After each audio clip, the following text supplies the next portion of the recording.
Ladies, gentlemen, and friends beyond the binary, welcome to Step Back Tonight. I think this is my...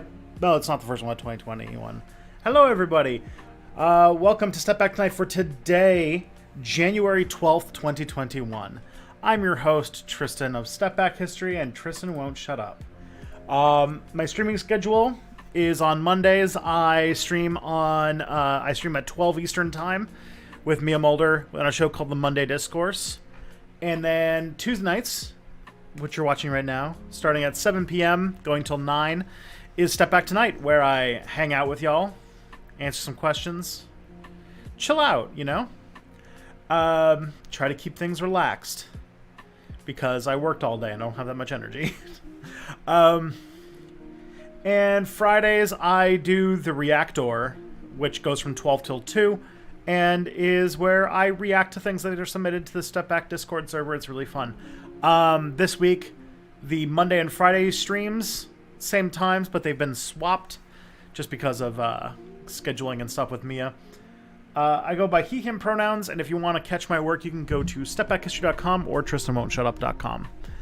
And I also should mention that if you are using Amazon Prime, you get one free Twitch Prime subscription per month, and you've already paid for it. You don't have to spend any extra money. And if you don't use it, basically the evil monsters over at Amazon keep your money. We don't want that. So, please do so. Help an independent creator on Twitch with your Twitch Prime subscription. If you choose Step Back, I'd be grateful, but really I want you to just help people out. If you want to check out my latest videos, my latest video on Step Back is about the Greensboro Massacre. And my next video on Step Back is going to be about the Poor Person's March, or otherwise known as the Poor People's March on Washington, which was the last social justice campaign of Martin Luther King before he was assassinated. He was assassinated during the campaign. And it's going to talk about how Martin Luther King was maybe a little bit more radical than, say, Ronald Reagan made him out to be. So that'll be fun. And yeah, that's my next video. My latest video on Tristan Won't Shut Up was about index funds and stuff. I've been saying this for weeks now, but the next Tristan Won't Shut Up video should be coming out tomorrow. I just posted it for patrons right now, and it is called Why You Should Be Watching Star Trek, and it's about Star Trek, so can't complain about that. Everyone likes that stuff, right? If you want to submit some questions, I'm going to put a link in the chat where you can submit questions for the stream. We've got a big backlog right now, though, so probably won't be able to get to it this stream, but if you want me to get to it at some point, I will put the link in there. And also, if this is your first time here, Step Back has been growing quite a bit lately, and I'd really highly recommend that you say hello. We've got quite an active community in our chats, so I'd love to see all of y'all. Who we got in the chat? Let's see. Among Us Drip. What's up, guys? Hello. Hello, fellow fans! It's the all caps guy again.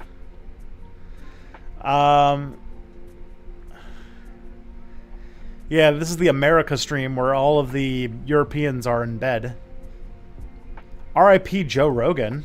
What? What happened to Joe Rogan?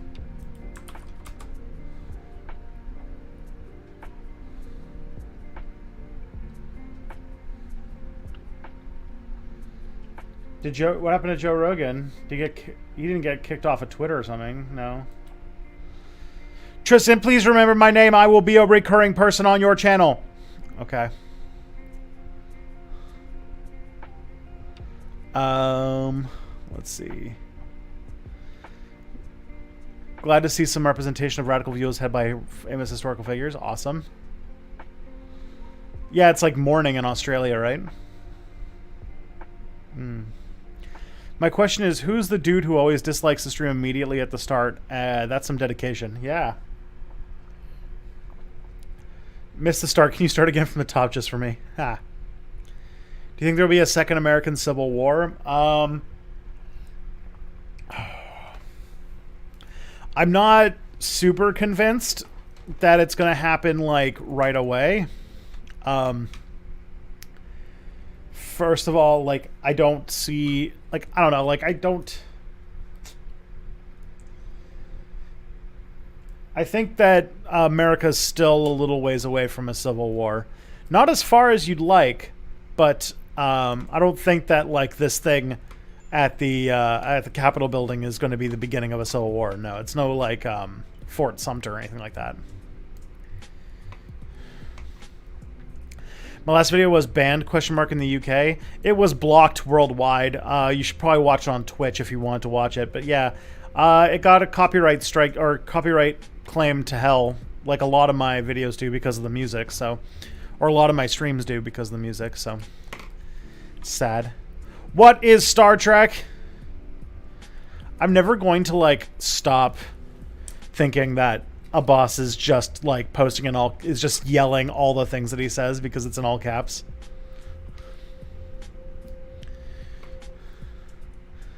What do you think of the Star Trek Season 3? You talk about Discovery, the one that just ended? I thought it was good. I thought the show found its feet. I'm pretty excited about the show, and I'm glad we know where it goes. Are many of them mine? I feel like I've been posting less questions lately. I have a graph here that says that you are responsible for 66% of all questions submitted to the forum. Which makes me think that I might have to do something like I do for my videos, but for these questions, where they expire after a month, and what's it called? I space out who I get them from. Maybe I'll do that after the stream is over. Might be a smart thing to do. I have what's it called? I gotta say, 255, you have fully utilized every system I have for viewer submitted content and questions, to the point where I have had to very quickly learn how to develop a systematized way of addressing everything to make sure it's fair. You're like the white hat hackers who test the security systems of companies to make sure that they are what's it called? Test the security systems of companies to make sure that they work properly, and pointing out when they don't. Because yeah, I know that as I have to make a system for everything, it works. Let's see. Gonna use my Bezos bucks on Step Back next month. That's awesome. Thank you. Sheldon Adelson died. Yeah, that's what's it called? I think that's worthy of one of these.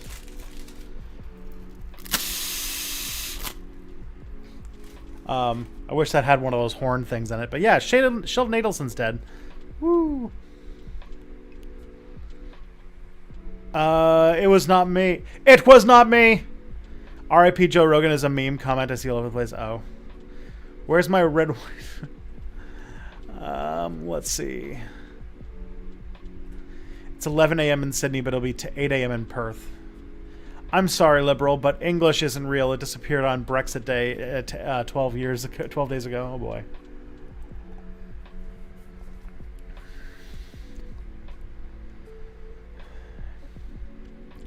Say we're at the Bleeding Kansas stage. I don't know. Kansas was like an actual fucking war zone. Like like if Donald Trump had like stuck to his guns and not folded instantly, and like called himself the legitimate president and stuff like that, maybe we'd be talking. But at the moment, he's just going with it, and he's just like vowed, like, I'll get you next time, Gadget. Hey, Jiffy Chips, thank you for your subscription. Much appreciated. As someone who studied U.S. politics extensively, is this tension unique to our time? Has there always been similar cases to this in our history? there's some ways it is unique. There's never really been a president of the United States, at least in a very long time, who has been so openly against the like openly breaking the political order. And I don't think there's ever been a president who has incited a mob to attack Congress. There have been times where there's been like widespread protests and tensions, even more deadly than today. Like the 1960s, there were protests everywhere about the Vietnam War, for civil rights, everything. In the 1970s, there were paramilitary groups operating in the United States, like the Black Panthers and like the Umbrella Underground and stuff like that, and the White Power movement and everything. So like, there's been times where there's been more like violent confrontations between protesters, but this has been the first time where like a president has like caused such a mess. The closest would be Andrew Jackson, but even Andrew Jackson didn't go this far. So let's see. Interbase on YouTube has music you can use for free. Cool. All right. Do you think MAGA wouldn't happen if people had better paying jobs? I mean, the late stage of capitalism is definitely like, MAGA is basically a fascist movement, and fascism is sort of like the latest stage of capitalism. When it can no longer justify itself through its ideology, it doubles down on things like nationalism and racism and whatever in order to keep the legitimacy of it. And then it scapegoats people in order to get working people to turn on them. Although Donald Trump's not super popular with working class people. He's more popular with like the middle class. Like, he's a middle class white person's president, unfortunately. Do you think Trump will face any significant consequences for his attempted coup? Him getting banned from social media platforms means to me that he's going to have a hell of a time, like, trying to have any sort of influence after his presidency's over. Like, I think he's actually he's, at least for a little while, until he starts up a new thing, he's probably going to be pretty taken away from mainstream attention after this is over. And I also think that him not being able to have a social media presence is going to hurt him a lot if he tries to run in 2024, which he has hinted that he wants to do. So I do think that that's it.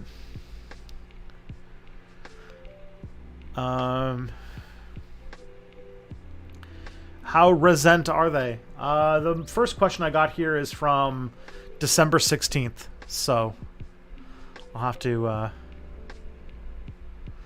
For real, should I stop the whole caps thingy? Yeah, probably. Are you part of ball tasing QAnon? Oh, for sure. Even if the guy didn't tase himself in the balls, he definitely tased himself in the balls. It's just like, what's it called? To me, the people who are against tasing in the balls, who don't think it happened, are the same people who don't think that David Cameron fucked a pig, even though he most definitely did.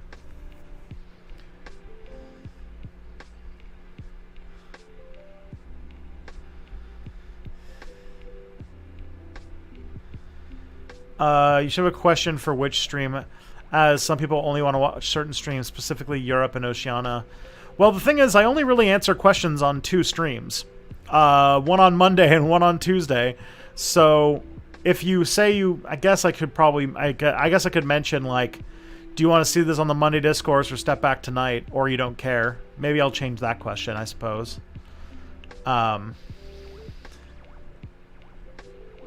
Who died? Sheldon Adelson, who's like a big conservative billionaire donor, big Donald Trump fan, based out of Las Vegas. So Sheldon Adelson, yeah, I just said. Just getting into Twitch, I thought I got thoughts on Minsurf, so I want to keep my Bezos bucks with Canadian leftists. Cool.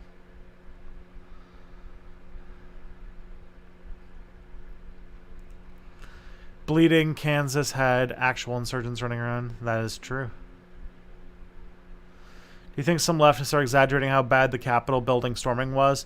Like, there was no reasonable possibility they could have taken over the government. I mean, that's not what I think people are worried about. It's the fact that if they had gotten to members of Congress, they were fully ready to, like, kill elected politicians in order to push their coup. Yeah, I don't think it would have been able to, like, go through. Like, I think there would be a huge legitimacy crisis. But the fact is, they probably, if it wasn't for the security in the Capitol, they would have, like, probably killed several, like, probably a bunch of Democratic politicians. So, yeah.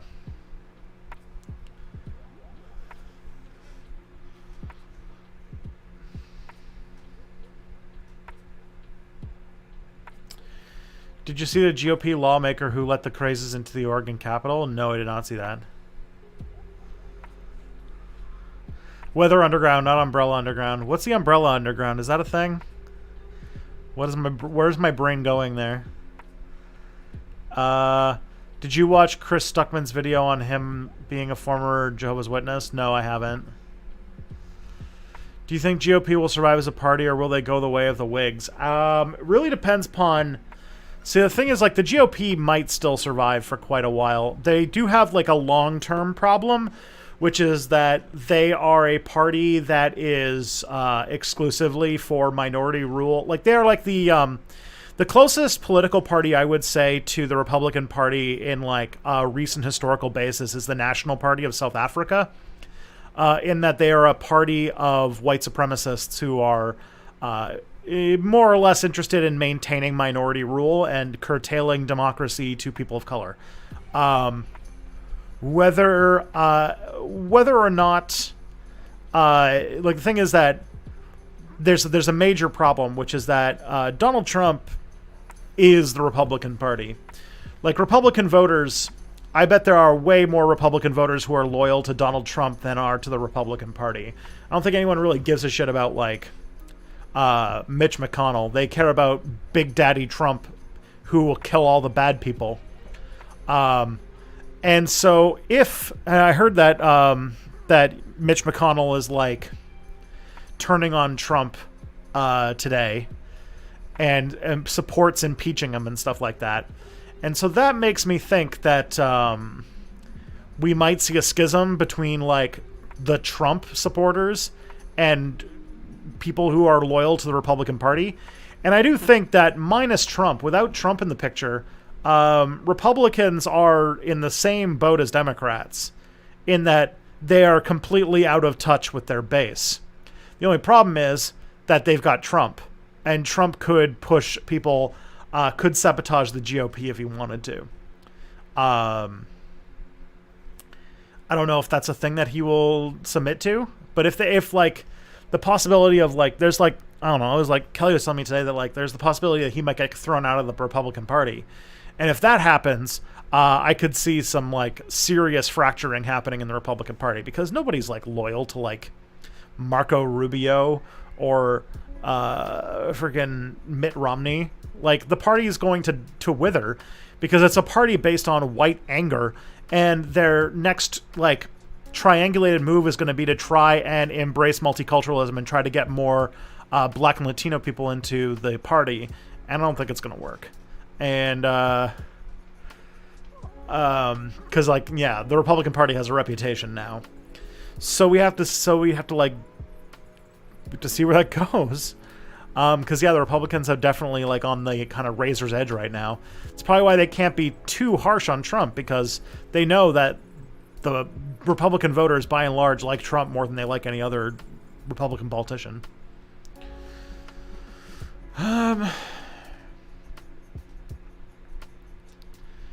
If fascism is the latest days of capitalism, then why is Germany and Italy still capitalist? Was it the U.S. involvement in the country's restructuring? Yeah, basically. They rewound the clock. Because the thing is about capitalism is that you keep the system going long enough, it leads to larger and larger and larger inequalities until something breaks.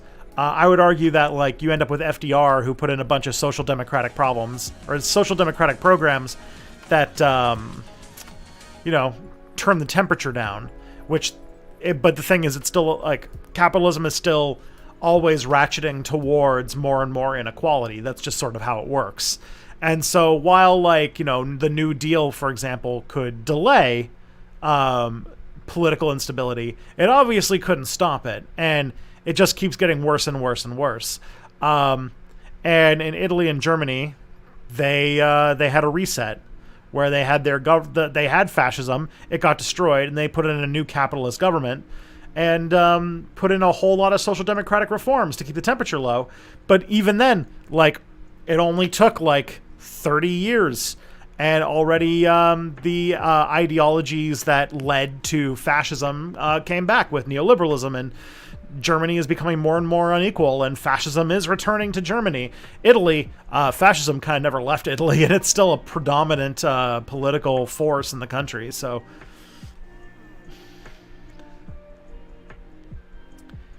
yay.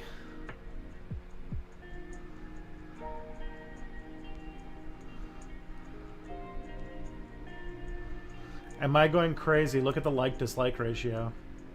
I gotta see this. Is there like a whole bunch of people who came in and disliked the video for some reason?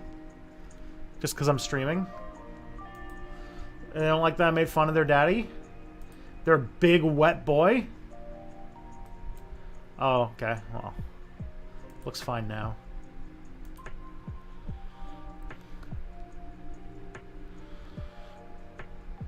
Isn't the main source the ball taser guy's wife? Yeah, this is the weird thing. Snopes called the widow of the ball taser man, and literally was like, "Excuse me, I know that your husband died 6 days ago, or I think this was like yesterday. So I know your husband died 5 days ago. Question though, do you know if he tasered himself in the balls?" It's just like, oh god. Great job, Snopes. What do you think about Black Mirror? I like Black Mirror a lot. I like it more than a lot of people seem to. I think that it's. I mean, it has like dud episodes, obviously. Some of them I find rather boring or really implausible. But I still like the thing about Black Mirror is that when it hits real hard. And like there's episodes of Black Mirror that I still think about years later. While, like, you know, the bad episodes you just kind of forget about. So I'm happy. What's the difference between Monday Discourse and Step Back Tonight? Monday Discourse is when Mia's here, basically. Should leftists be worried about the Trump armed protests all over the U.S. in the following days? We'll see if the, like, real huge backlash to the Capitol storming... Like, if people responded to the storming of the Capitol in the way that, like, the right responded to Kyle Rittenhouse murdering people, maybe I'd be more scared. But at the moment, it seems like they move too fast and they burn their fingers, and now everything is clamping down. And I do wonder if maybe they got spooked off, but we'll find out.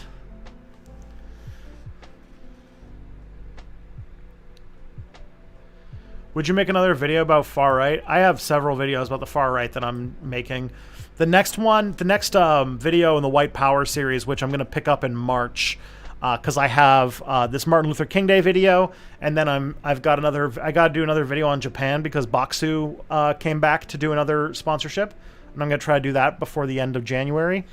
Then February, because I don't want to really do videos on the White Power movement during Black History Month, I have a video that I'm trying to get out during February, but also in February I'm moving, so I can't really commit to more than one video. I'll try to do more, but I'm not, like, guaranteeing anything because I've only got one video and it's a collaboration, and collaborations tend to take a lot of extra work and such, so we'll see where it goes.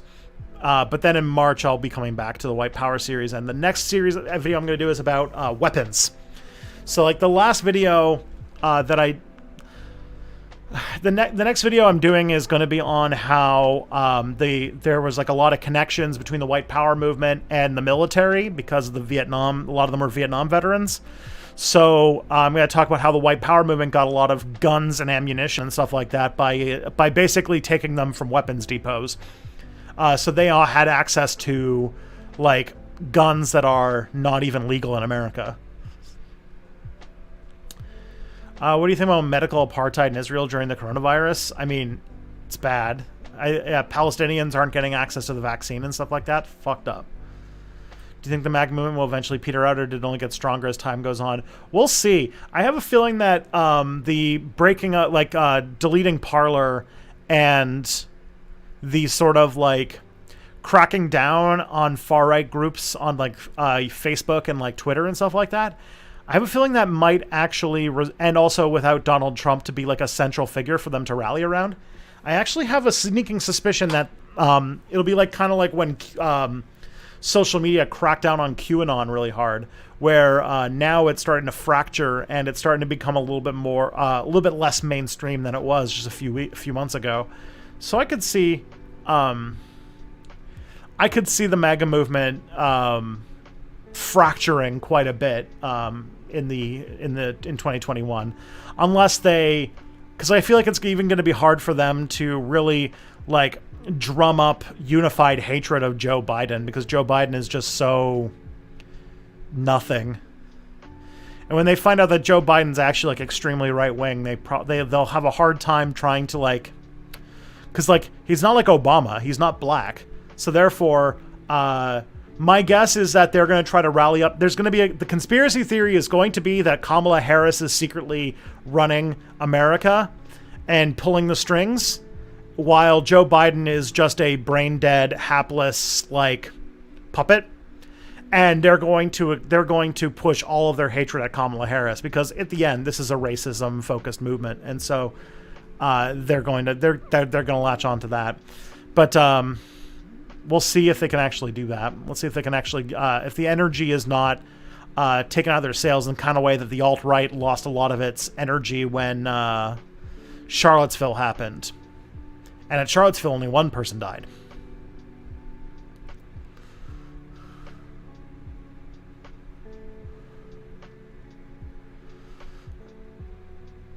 You think the next GOP president will try to say everything Biden did was illegitimate because the 2020 election was stolen?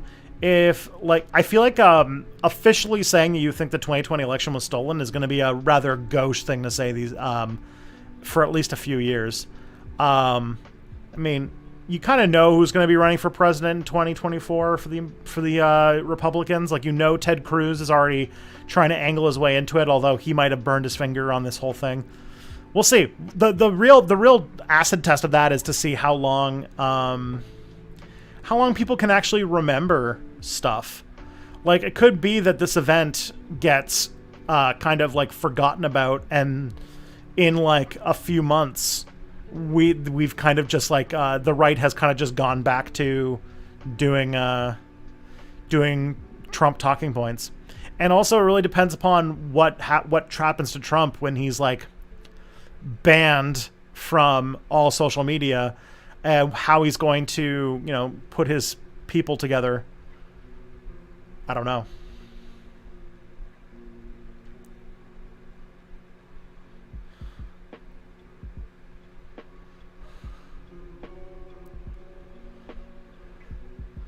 What will Trump supporters do if Trump is legally blocked from running in 2024?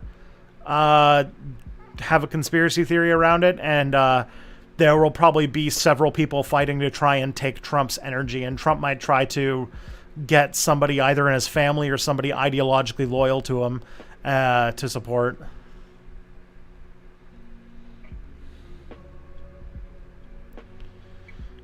Hilarious how people who could go together in the first place. Do you reckon Trump will form an America First party? I don't know. It's really balls in his court, and he's lost his megaphone.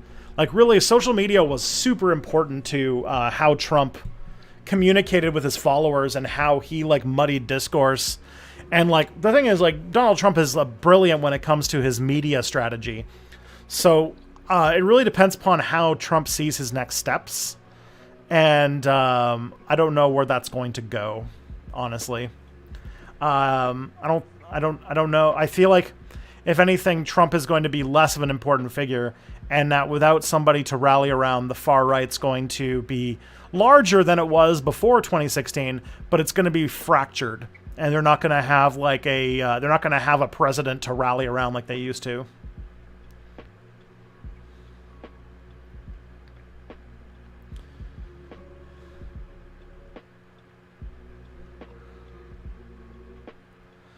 Had people been saying last capitalism since the 1900s? People have been saying that capitalism is falling apart since, like, the 1800s.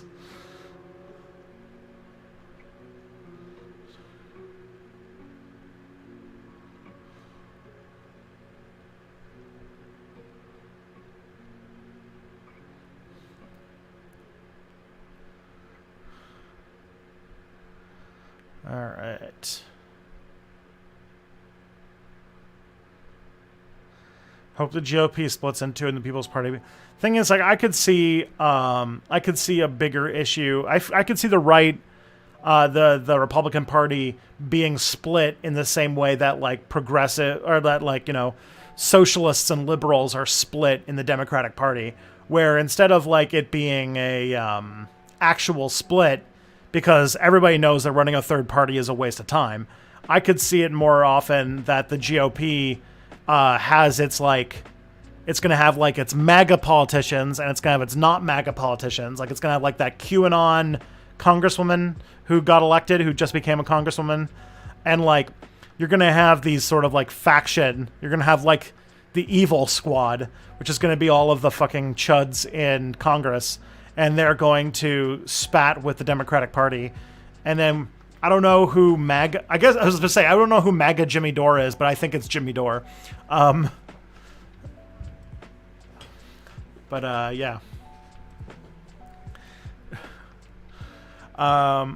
Complaining that they're not trying to repeal Medicare for all more enough or something. I don't know.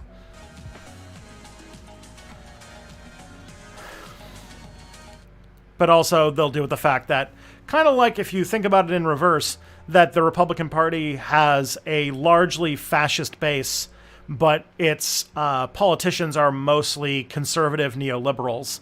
And so they're going to butt heads against their leadership in the same way that a lot of the Democratic base are democratic socialists, if not, you know, actual socialists. And they butt heads against the fact that they have their leadership is made up of neoliberals, of liberal or progressive, socially progressive neoliberals, I guess is the word.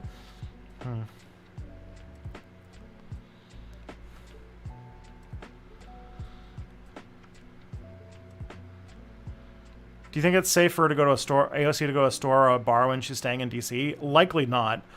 Usually, politicians have to have assistants who take care of, like, going shopping and stuff like that. There are, like, restaurants and bars that, like, politicians actually go to, but they're, like, very fancy places that are, like, right off of the mall. And they're all pretty well known as, like, this is a place where politicians go to get dinners and stuff like that. But yeah, even if you're like a reasonably popular celebrity, you basically can't do any of your own stuff anymore. You have to have assistants because there's security issues associated with, like if you can you imagine if, like, can you imagine if somebody like Ben Affleck, if Ben Affleck just, like, went grocery shopping, like, he would not be able to go grocery shopping. It would be like, when you get famous enough, you basically cannot go out in public anymore without, like, you know, basically being harassed. I hope to never get that famous. I've already been recognized on the street like 5 or 6 times. Mostly, well, because of COVID. It hasn't happened since, like, last year, but it hasn't happened almost since 2019. Or it might have been 2019 the last time, but it's been a long time anyway. And, yeah.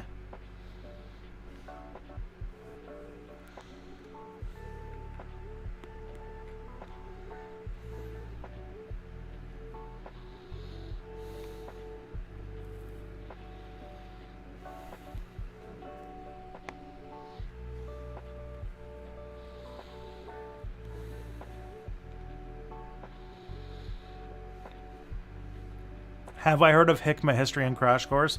Most definitely heard of Crash Course. That channel's huge. What's it called? I went to, I think it was like in 2018 or maybe it was 2019.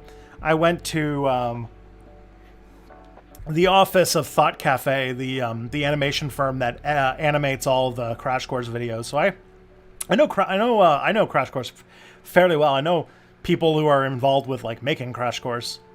Hikmah history I've never heard of, though. Is this a left or right or unbiased stream? Oh boy.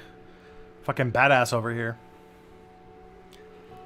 I wonder if Innuendo Studio is going to do a video on the coup attempt. He hasn't posted anything since last summer. It's true. Innuendo Studios, I feel like there's like a niche in my like media consumption, my YouTube consumption that Innuendo Studios used to sit in, that over the last year or so,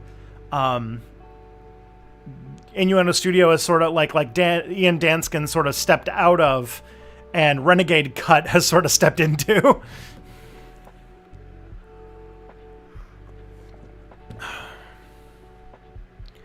You think Tom Cotton will put his hand up for presidency next year? Possibly. He's definitely one of the people who might try to sweep in and try to be the next Trump. Whether you could do it is a different thing.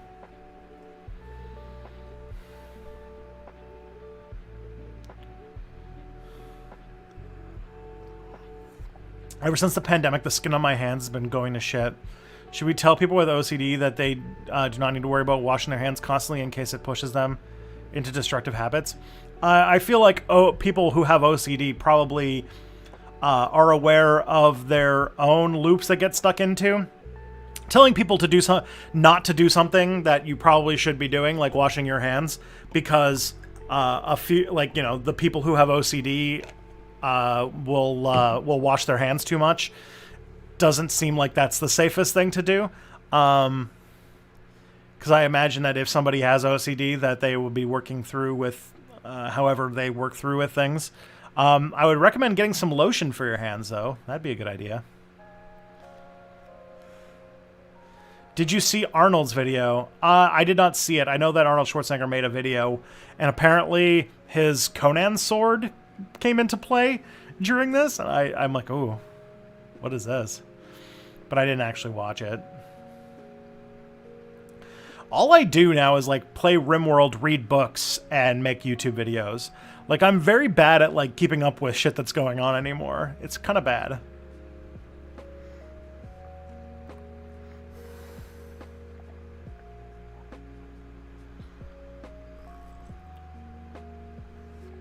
Do you know what the total size of this community is? Right now, there's 105 people watching. Are the GOP based fascists? I thought even the most Republicans supported Medicare for all. I mean, you can be fascist and support Medicare for all. Those aren't mutually exclusive categories. And when it comes to economic redistribution, fascists actually can, like, it's not tied to neoliberal ideology. If anything, like, fascism is like a it's like socialism for white people, basically, and then like capitalism for everybody else. So yeah, so I could imagine that amongst Republicans, I could definitely see Medicare for all being a popular subject.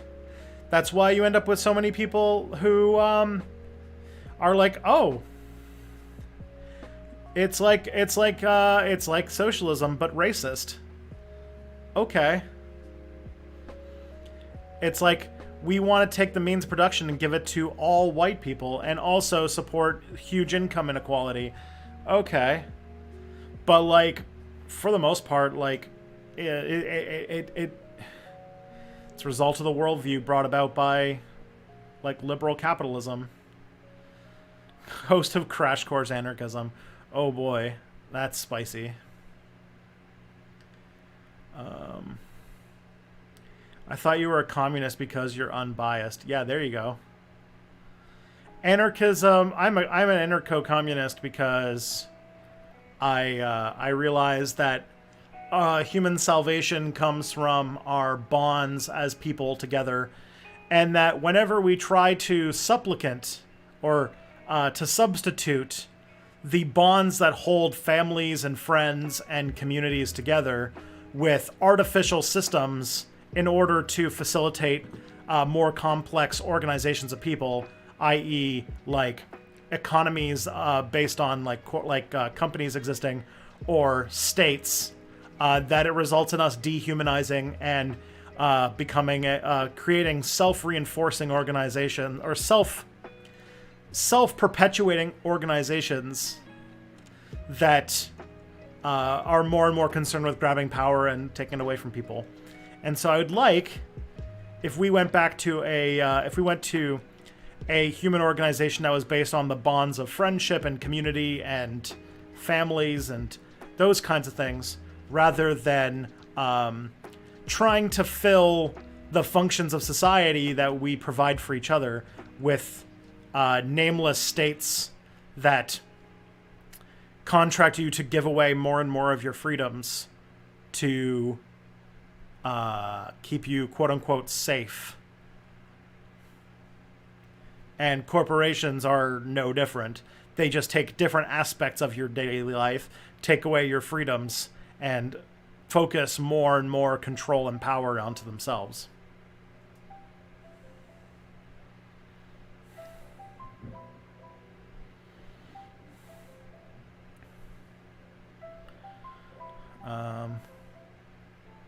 Ian says he's coming back with more alt-right playbook. Lovely. I did miss the alt-right playbook. It was like one of my favorite series. Alright, let's see.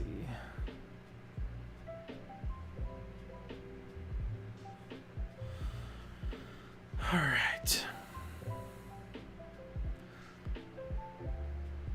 Can't use lotions because I'm a bread baker. Oh no. Have you read Howard Zinn's history? What do you think? Are you a fan of Richard D. Wolff, Chris Hedges? The best lotion is O'Keefe's Working Hands. Oh boy. I'm sometimes called the Howard Zinn of YouTube, which I'm perfectly happy to have. Howard Zinn is like one of the people who I think is most influential on how I came to see American history. He's not perfect. He doesn't write so much about women existing. And yeah, there's definitely like valid critiques of Howard Zinn's writings, but the fact that he took an American history that was very filled with like hagiography and stuff like that was and turn it on its head, I think was pretty important. And I do like Richard Wolff. He's probably he's teaching Marxist economics in like one of the most accessible ways I can think. So good for him. Most people live in group families that consist of several adults and children living in a country estate. Minority of people live alone or with partners in private houses or apartments or cities. If you lived under gay space communism, which living situation would you prefer? I probably would want to live with several adults and children in the same house. That sounds like it would be much more enjoyable. I really miss, and I think a lot of people do, miss the sort of close camaraderie that comes with college life, where you're in university and you're in a dorm and everybody else is in a dorm and you sort of get that casual seeing each other all the time.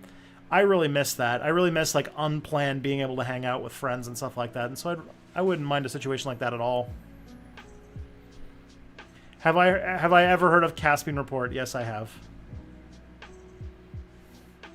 Ever watched JJ McCullough? I have because people force me to, but I dislike his content a lot. And his takes are very bad.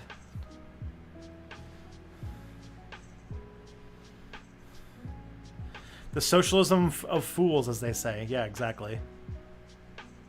Have I ever met John Green? Yes. Once or twice.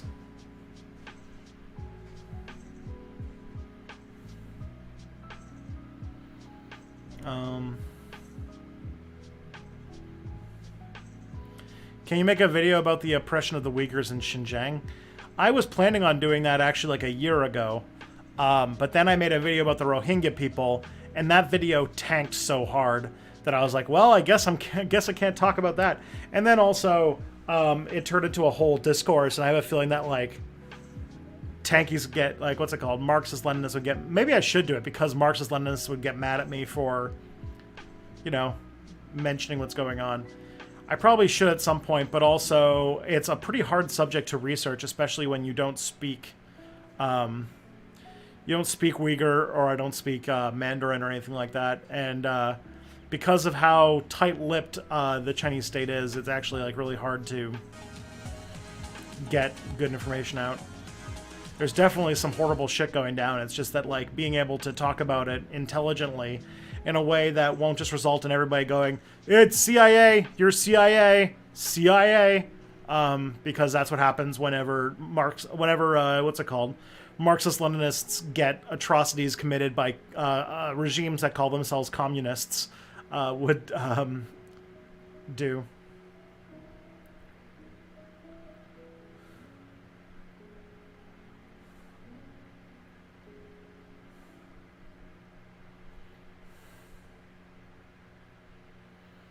What's my opinion of knowing better? He had some pretty shitty takes when it came to Christopher Columbus, I'll say that. But I've hung out with him in person, and he's fine there. How to meet Thought Slime? He found out that I moved to Toronto back in like 2017. I moved to Toronto in summer of 2017. And this is back when Thought Slime was a very small YouTube channel. And what happened was I had a podcast years ago called YouTubers United, which was a podcast about growing a YouTube channel. And I guess he used to listen to it, and he took advice from that in order to start Thought Slime. So he found out that I was in Toronto, and his girlfriend, now wife, said that he should like reach out to network, and we did. We got coffee, we had a pretty good time, then we met up again, we got drunk, and then he became part of my D&D group, and yeah, we've just been like, you know, hanging out ever since.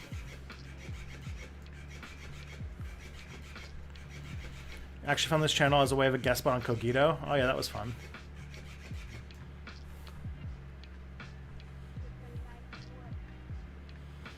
I don't think I could live in luxury gay space communism. I don't think any of us could. Mainly, this is because everyone who grew up in luxury gay space communism could never become me, since they wouldn't have experienced late capitalism. Yeah, it would definitely take a lot of adjustment to live in a world where you don't have possessions and you don't have that. We would we'd be like traumatized. Like we spend our entire lives thinking that life is a competition and that everything is a rush to be better and be the best you can ever be, and you know, hustle and ambition and all that kind of stuff, and like to go into a world that's not like that would take a lot of adjustment. I have trouble, like I have legit issues of like not doing stuff. Like I have a hard time not working. If I ever take like a day off, I don't know what to do for the most part. So, yeah.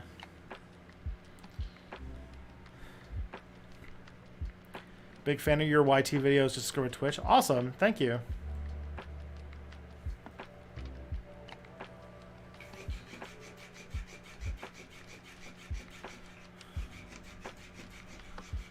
Seriously, we're left-wing because we believe that's the correct way to view the world. What do they think was being unbiased would mean to be genuine in socialism and the unbiased? I don't know. Uyghur denialism is Stalinist anti-Semitism for the 2020s. Yeah, for real. There was a very spicy discourse about China and Uyghurs on my SRA Discord today. Fun. Did you watch Kogito's latest video? The one on Islam? No, I haven't watched that yet.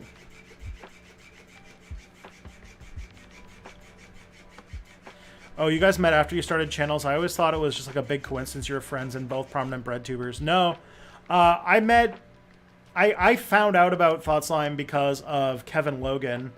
Kevin Logan reposted Thought Slime's video from like back when Thought Slime was like a really, really small YouTube channel about why what was that? About why political it was like why political correctness is good actually, or something like that. Very early days. So I knew about this I knew about Thought Slime back when he had like 100 subscribers or something like that. And then when he reached out he reached out of the blue, like kind of like trying to cold email me. And when I told him that I knew about his YouTube channel, that I had seen it before, he was actually very surprised. And so, yeah, it worked out. And now he's a huge YouTuber. and I get to ride on his coattails. It's very fun.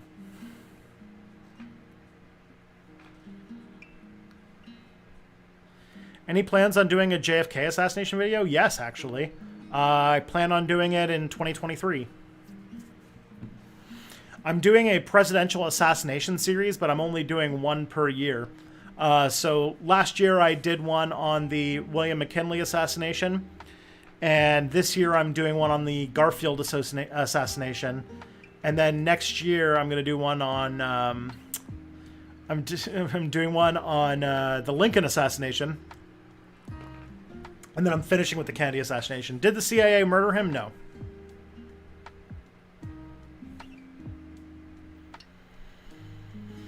Thought Slime and ContraPoints are two YouTubers that I got in with on the ground floor.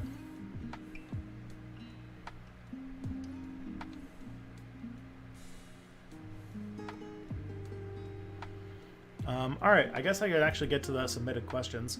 So the first question we got here is really long, so we should probably... I'm gonna have to read it all the way through and see where it goes. I'm just about done with my undergrad, and I'm going to be financially cut off from my family pretty soon, which is a good thing. But something I like to preface to make it clear that I need to work to eat pretty soon. Already barely skirting by, but I at least get some help now. I'm having some moral quandaries because literally my only option, based on the fact that every other company and job I've applied for doesn't seem to want me, is working in civil service for the military. It looks like I'll be doing research, which is one of my callings, and I'm hoping they will maybe pay for my PhD, but it's most certainly going to be difficult. I am morally frustrated by the all consumption under capitalism mantra, because I always feel like we can do something to try to help. As of right now, it just feels like there's nothing I can do that doesn't contribute to things I'm diametrically opposed to. Like, can barely invest and save for the future to try not to have to contribute to the military-industrial complex without supporting people like Elon Musk, Bezos, or oil barons as they dominate the stock market. So I kind of feel stuck in that I seemingly can't gain the economic freedom to help people without partaking in exploitative systems, you know? Eventually, I'd like to start my own commune. I've actually always been really into banking. I know I'm a nerd, but you've got no right to talk, history nerd. And I've actually been thinking about how I could make something a bit like what you talked about in your index fund video. I have a couple leftist dreams, but the main three are forming a commune to support those suffering from food insecurity. I suffered from it myself and never want anyone to feel that stress. Try to establish a people's bank financial institution would give us some collective bargaining and a form of commune-esque university that students could attend in exchange for helping support the school in a way that the commune would work. I'm kind of rambling, but basically, I'm really struggling with the fact that I feel there's no need to do any of that without partaking in some abusive system that makes it that way. Thoughts, my dude? Whew. You just asked quite a bit. What I would say is, I know you kind of dismissed the no ethical consumption under capitalism thing. Like, I get that. It is sort of, as you mentioned, through all of the systems we live in, it is pretty hard to do the to do work that that isn't economically exploitative in some way. What I would say is that there's two things I would say. One, there are degrees of no ethical consumption under capitalism, that there's a sliding scale, and desperation and necessity definitely can lead to some forgiveness.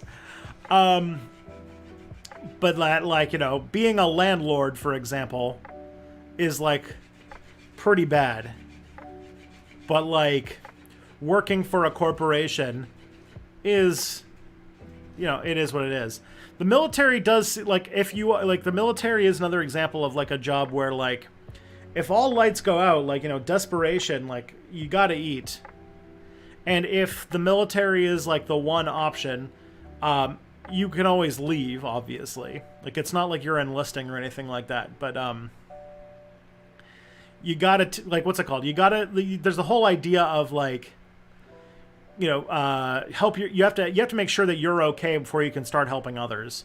And whatever that is that gets your rent paid and your food bill taken care of is like should be your first concern. After that, then it's about what you can do to help others and how you can build the things you want.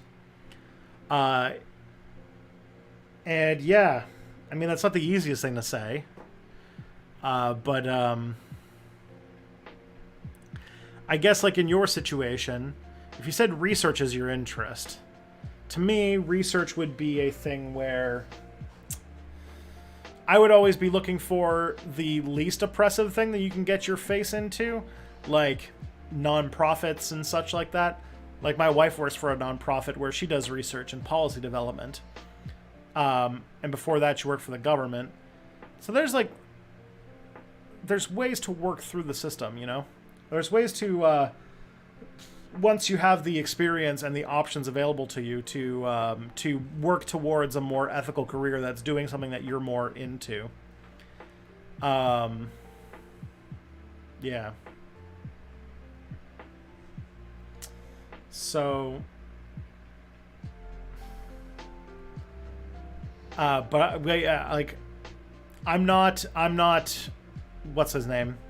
I'm not Bad Empanada. I don't think that you should go to prison or something like that because, you know, out of economic desperation, you had to do civil service for the military. But if you have the option to not do that, I would take it.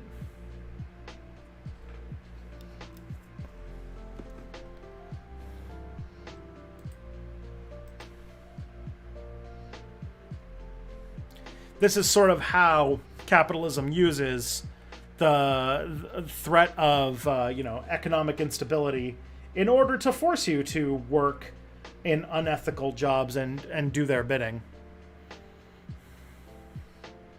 Because they basically metaphorically got a gun to everyone's head. Ford was assassinated in 1975 and President Nelson Rockefeller decided not to run in 1976. Do you think Reagan would have been the Republican candidate in 76? I have no idea. I have no idea where he was at that point. Probably he was eyeing the presidency, so he might have tried to jump the gun early.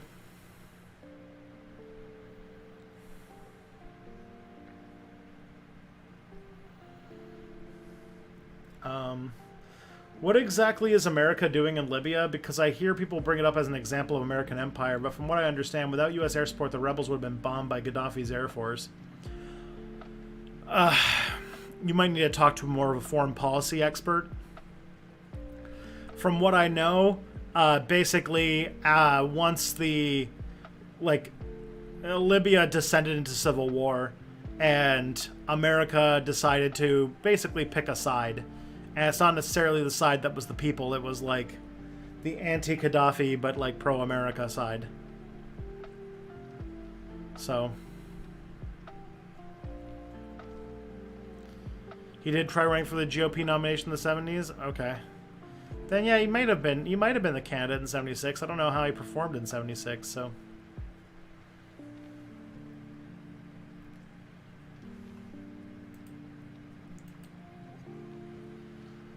How come you don't have a YouTube moniker? Is it smart using your real name as a YouTube creator? Oh, this is for Mia. This is for Mia too. Libertarians tend to claim market competition will force companies to lower the price of commodities. Why doesn't it work like that in real life?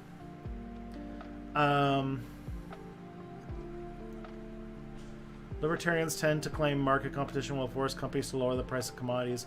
Why doesn't it work like that in real life? Well, because they have found it does work like that. It's just that companies have learned that, and that in a competitive market environment, profit margins tend towards zero. So, what they found out is that what's a better strategy than competing with each other is to not compete with each other. And that's why the most successful industries are the ones where they don't compete. They don't try to edge each other out of the business. And they kind of just learn to etch out their own territory and cooperate. Happens with internet service providers, happens with, I mean, it's like,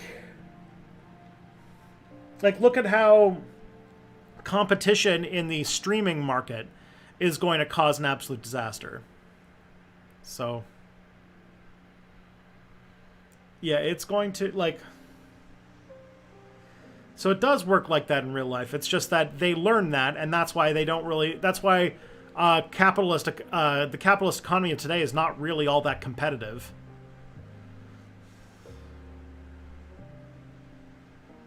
They've learned that undermining your competition and or cooperating is a much more profitable strategy. Do you know the name of that voice or software Twitch streamers use to read the text voice, chat to voice? I mean, it just comes from Streamlabs OBS, I think.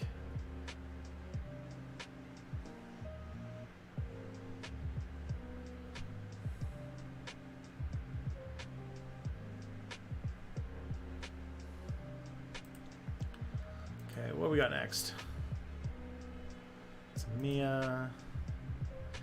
The other day I watched a science video that explained that modern snakes and lizards might be a different form stem reptiles as mammals and birds are. Does the way that we categorize animals groups overemphasize how unique humans and animals close to us are? I mean, taxonomical categorization is kind of based on traits, and as soon as they, or what like some like biologists in the 19th century thought they looked like, when you get into the actual evolutionary tree or genetics, yeah, everything starts to kind of fall apart.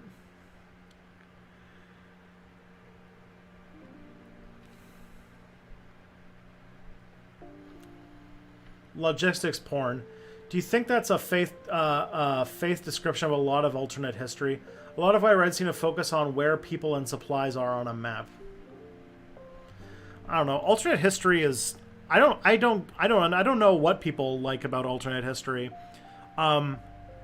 Very often alternate history tends to be like, I think alternate history is the people who like to read Wikipedia, like Wikipedia articles in place of novels. Like, they're the people who don't like Star Trek. They like Memory Alpha, you know? Because like the thing about alternate history is that they tend to have interesting settings, but then they also don't have any, like, well, they tend to have not great plots or characters or much of a story. And that's, like, why alternate history is, to me, boring, because it's a genre that, like, lacks a lot of, it's just a genre that lacks, like, a lot of, like, the stuff that I typically like in stories. A lot of times there's stuff like...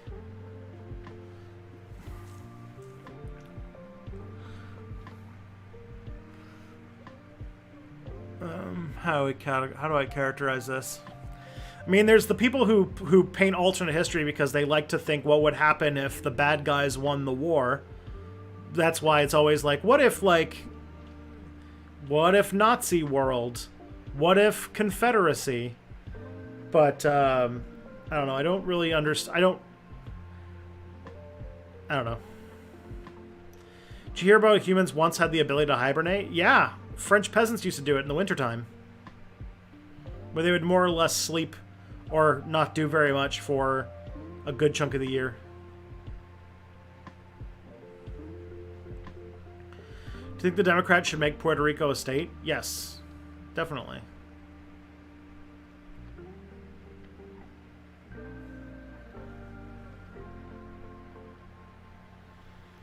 I don't know. Why am I dissing Cody? I don't get the there is no story, only lore impulse.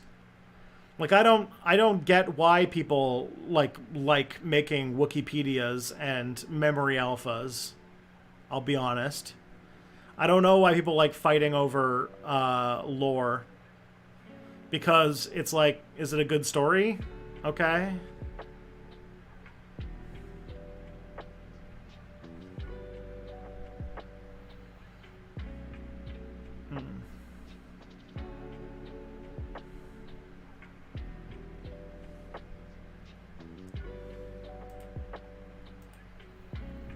Hello, Zara6X. The terrifying thing about charging for the vaccine is it removes the incentive for the bourgeoisie to care about taking safety measures to keep people from getting infected. Once the elites are vaccinated, Why not open the restaurants? They won't get sick even if the serving staff are infecting each other. Yeah, that's not a question, but yeah.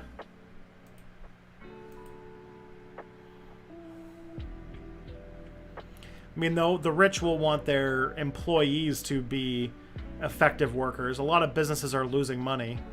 So they probably want everyone to get the vaccine so that they could get themselves back to work.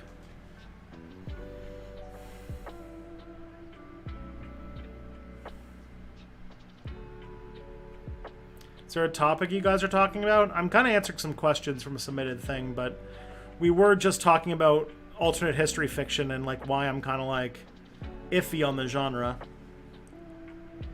Cause yeah, it's like they tend to be all world building, no story. And like I like when my stories have stories.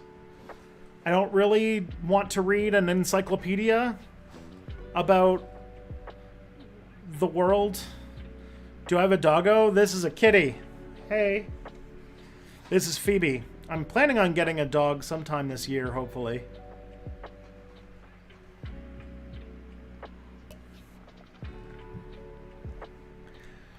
What's it called?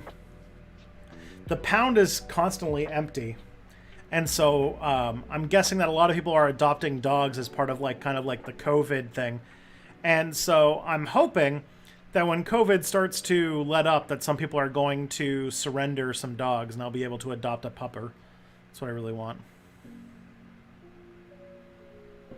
Puppy or adult dog? I'll see what's available, really.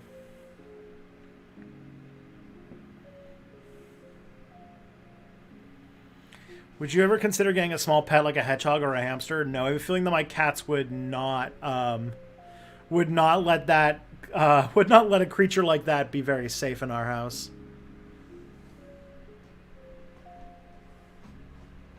Hello. Hello, kitty.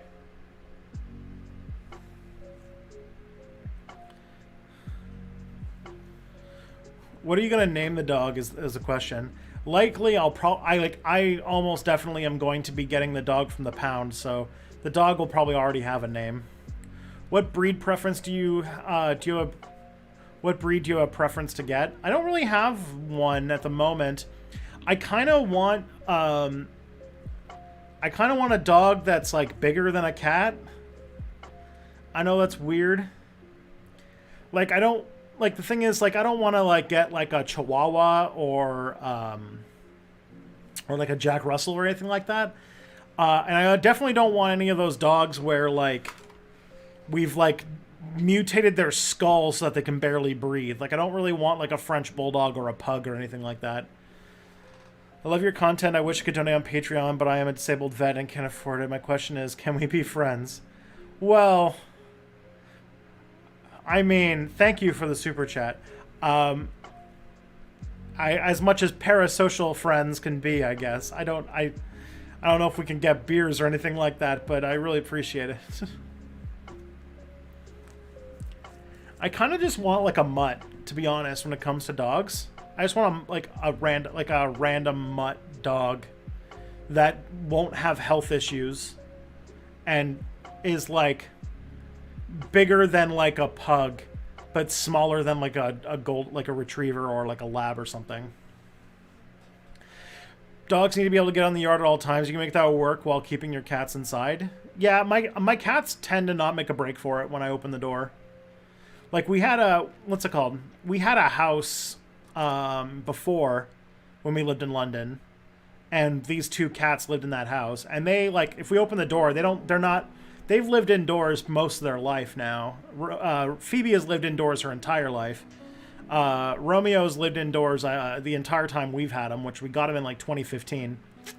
So my guess is that like the cats don't really make a run for it. And at my new house that I'm getting in like a few, like what's it called? In a little under a month, we have a backyard and there's a park nearby, so it should be fine for taking the dog out and stuff.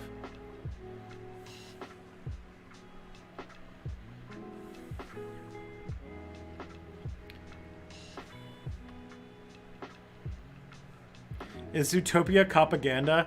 I don't know. I need to get Jack Satan here to answer. Jack Saint is the one who has very nuanced takes on kids movies. I'm not good at that stuff. What's it called? I'm doing my first bit of talking about TV show in my Tristan Won't Shut Up video that comes out tomorrow, where I'm talking about Star Trek.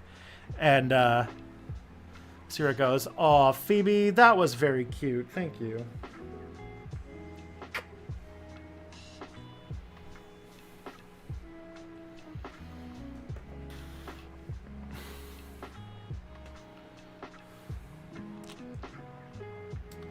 Let's see what's the next question we got here. It's a Mia question. Mia. In Colonization, the sequel to World War, Britain starts to go fascist in the 1960s because they're so close to Nazi Germany, which still exists. The economy was amassing in the 1960s, and it seemed like there was a case in the alternate timeline. Is it possible for a country to go fascist when the economy is doing really well? I don't know. Hasn't happened before. But, like...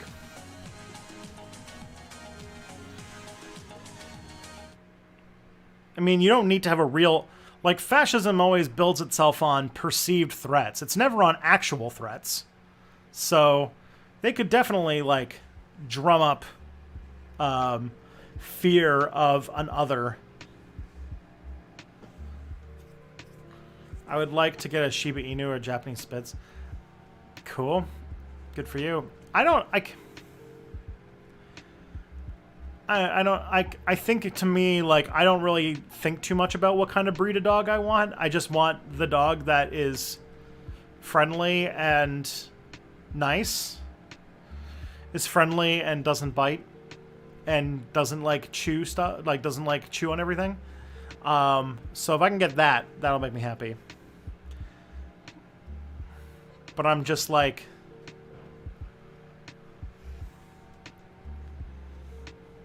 I guess, like, yeah, I maybe like a lab of some kind. That'd be kind of fun. Thing is that they're so big. Like, if there's something a little bit smaller than a lab, I don't know what it would be though. Like a lab mixed with something a little bit smaller, so that it's like a little smaller.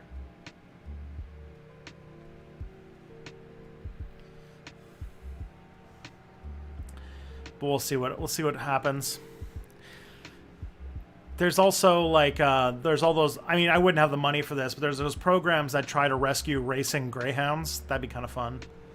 But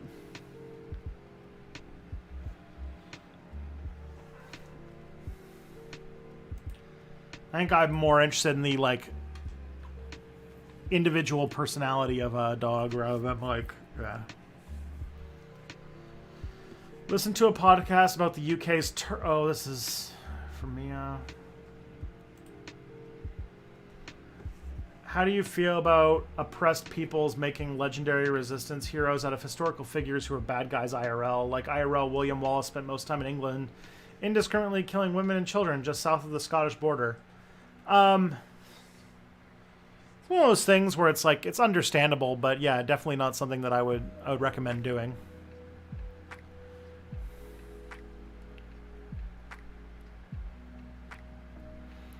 Dog personality is actually pretty closely tied to breed. Well, there you go. Should I like find some sort of like what kind of dog breed should you get test and do that? Let's see. Kind of dog breed should I get? Let's do a test. Let's do that. That'll be fun. What do you think of Matt from Chapo Trap House Pod? I used to have a lot of respect for him. I liked the fact that he had such a mind in history. I have been falling a little out of love with Chapo in the last, like, maybe year or so. Just because Matt especially is just, like, it's too much of the conspiracy theories for me. That's getting too much for me. Get a pit bull rescue? I can't. They're illegal in Ontario.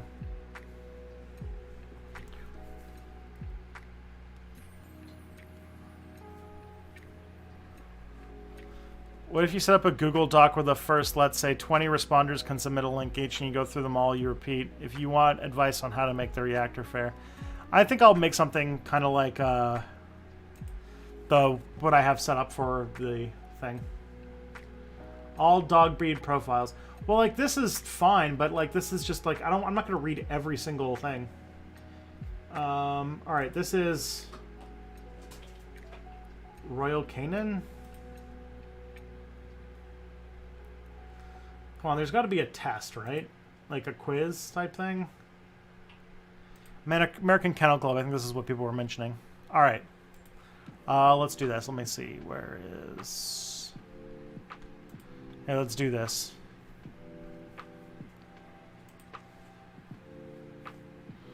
Let me get the chat open.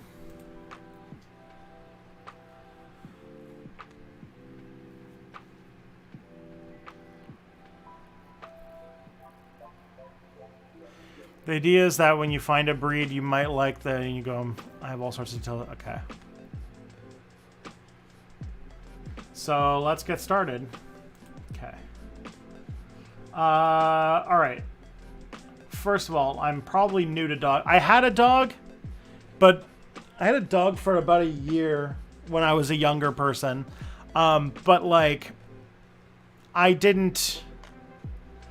Like, he was already an old dog. So I feel like I need, like, something that's a little bit beginner-friendly. Like, I want a dog that I'm going to have to, like, learn how to train and stuff like that. So I'm going to have to get something a little bit easier. So let's do that. Okay, so what is your home like? So this is going to be... It's a house with a small yard. Yeah, house with a small yard. Do you have kids under the age of 10? No, but I don't want to rule that out, so. What's your noise tolerance for barking? I'm gonna go with this. I know Kelly really doesn't like barking. I don't really care. But I don't think we want, I'm not going to go all the way because it's going to be, like beagles and stuff like that. But, maybe something in this range. I'm a little bit more tolerant, maybe half. What's your tolerance for shedding? I don't care. We already have cats. We have a robot vacuum. We'll be fine.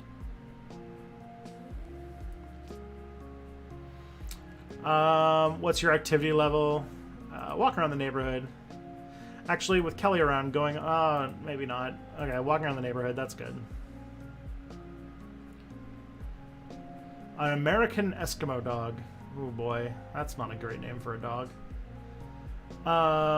Combines striking good looks with a quick and clever mind with brains and beauty package. Neither shy nor aggressive, Eskies are always alert and friendly, although a bit conservative when making new friends. Well, that's a cute looking pupper. And it looks like it's the right size, too.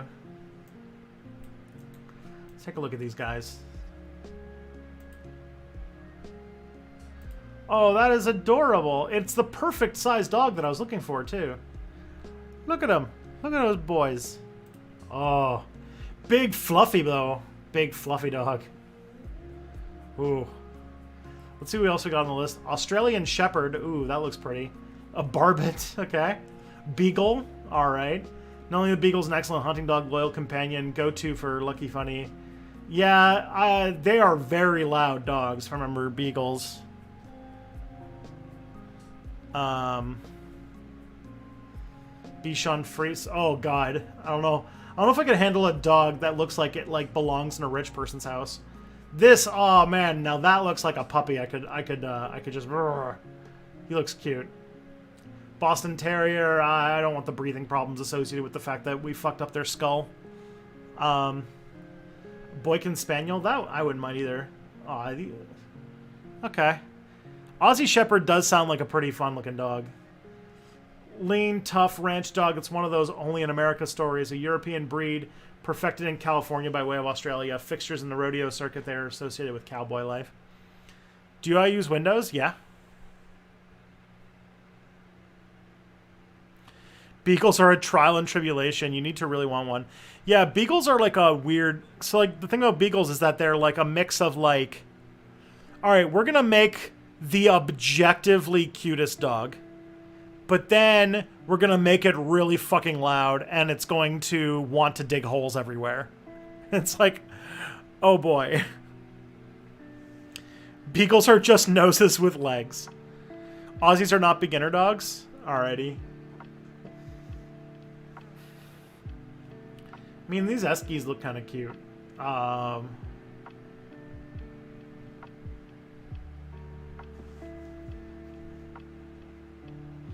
Is a smart dog good or bad for a new owner?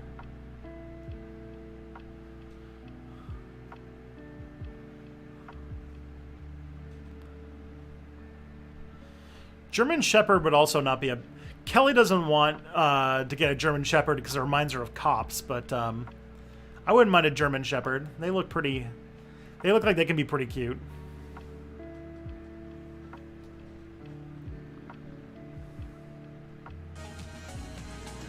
Aussies take a lot of training and a lot of attention, also a lot of room. Well, the house I'm in is not small. I have a we have a backyard and a park nearby. But like, do you need like a house in the country or something like that? Because that might be different. But I've got the house that we bought is like, it's not like the hugest house. It's bigger than the house I grew up in, but it's like, you know. Beagles love blueberries. Okay. German Shepherds are sweet as pie, but you also need room. Labrador, my dude. How much room does a German Shepherd need? Like, the house I'm moving into has some room. And like, we have a reasonable sized backyard. One that they could, maybe not one that we could play. Well, we could probably play a little bit of fetch in the backyard, but it wouldn't be like the dog wouldn't be able to get lost in the backyard, but... Eskies shed a lot and they're high energy. They also need a lot of exercise. That makes sense. I mean, to get... The thing is, like, is there any dogs that are, like, lazy dogs, but also they're not lazy because their skulls are malformed and therefore they can barely breathe? That's, like, the thing. Every time it's a lazy dog, they're like, oh, yeah, you want to get a pug or a bulldog. And that's because if they do any strenuous activity, they start snorting and they pass out. So it's like, okay, I don't want that. I don't want to perpetuate the, like, greyhounds are lazy. Yeah, I've heard that. A greyhound wouldn't be bad. And I know that, like, Phoebe's lived with 2 greyhounds in the past. So we know that she can take them that is. She can take that. They were whippets. They were like little greyhounds, but yeah, whippets wouldn't be bad. I have a friend who her mom breeds greyhounds.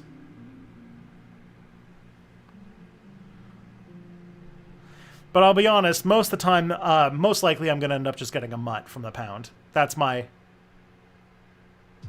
You're moving into a house bigger than the one you grew up in. Are you a person from the 1960s? No, what's happening is I'm moving from the GTA into the non-GTA. So I'm moving from a city near Toronto to a city that's not near Toronto. And because I'm in a city that's not near Toronto, I can get a house that's bigger than the one I grew up in.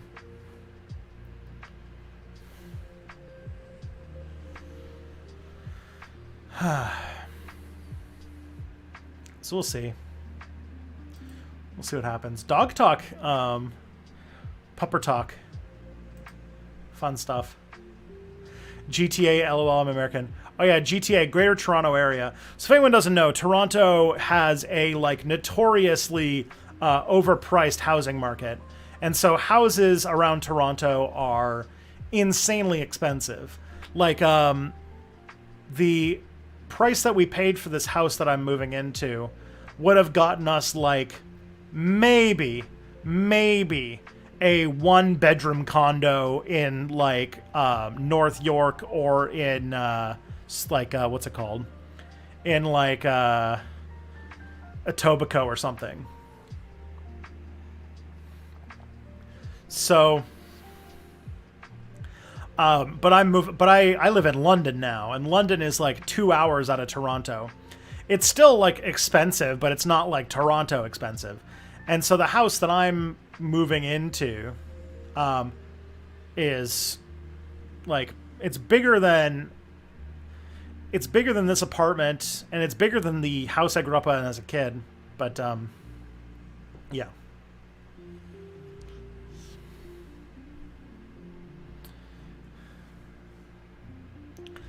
And it does have a backyard and a fire pit, which I'm pretty excited about. This is the thing. The things that I'm most excited about: barbecue. We can get a barbecue, but second, it has a fire pit in it, so I can. I'm gonna roast so many marshmallows and just have like nights where you hang out in the backyard with your friends and drink beer and have a fire. Oh, that'll be fun. And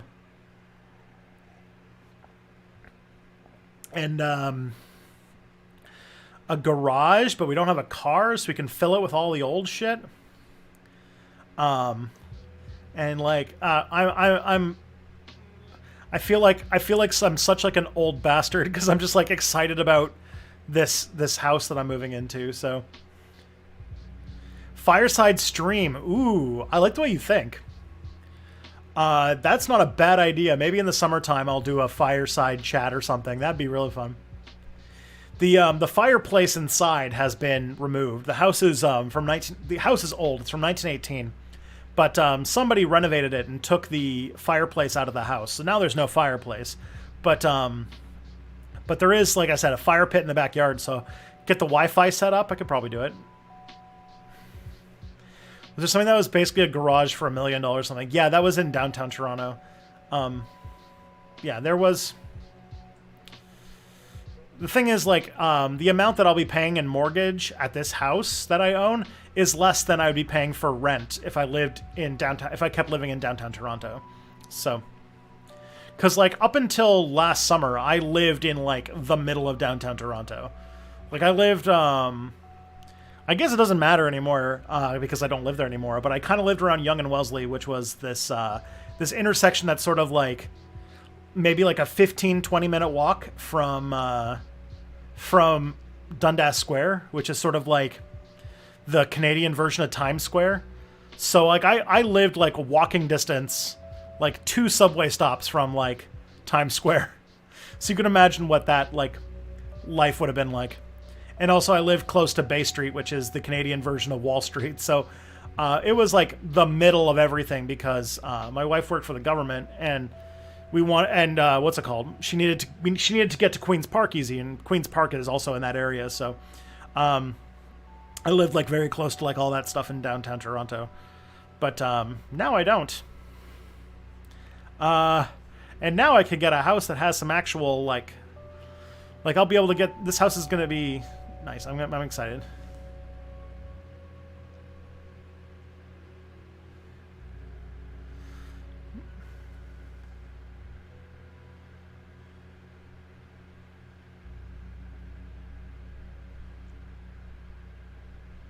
What happens if I take this test, but I say shedding low? I'll be honest, this is purely aesthetic, so if I don't have to make this choice, then I'm like, whatever. But, like, I don't like... I don't know how to say this. I don't like puffy dogs. Like, someone was saying get a poodle, and I'm like, I don't really dig the way poodles look. I'll be honest.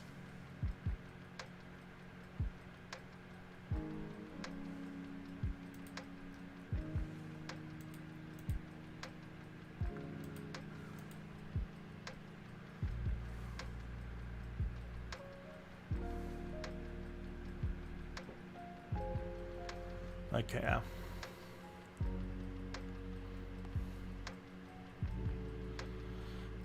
Like I like dogs that have short hair. Ooh. Now this is a dog. It's called a Harrier? Has anyone ever heard of a Harrier? But look at this boy. This is the goodest boy.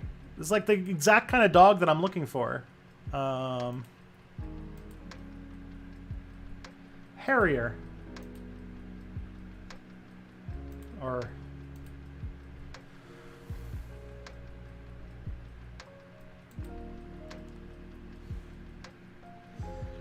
It's like exactly the kind of dog that, like, this is exactly the kind of dog I love the look of. And look how cute it is. Aw. This is a good dog. This is a good looking dog. It's a swift, prey-driven packhound of medium size, first bred in medieval England to chase hares. Outgoing and friendly, the Harrier is much larger than the Beagle, the smaller and closer relative to the English Foxhound. Cool. Harriers are larger, more powerful with a diminutive cousin, but smaller than the Foxhound. What website? I'm on the American Kennel Club website. God damn. Okay. That was a very good-looking boy.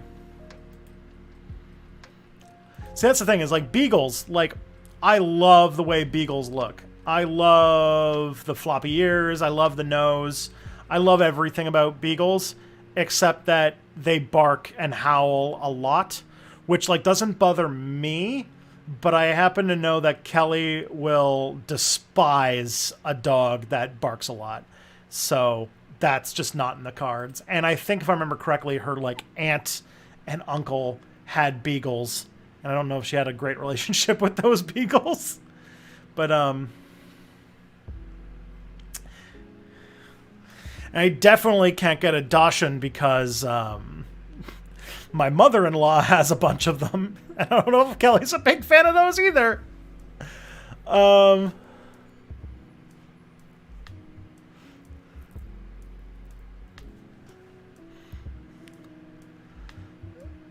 So, yeah.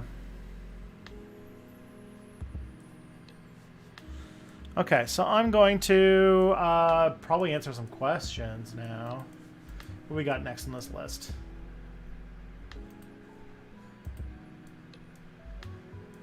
Hey there, recently graduated with a BA in American Studies. Wow. Oh, this is for Mia. Although, cool. I don't really know that many other people who have American Studies degrees.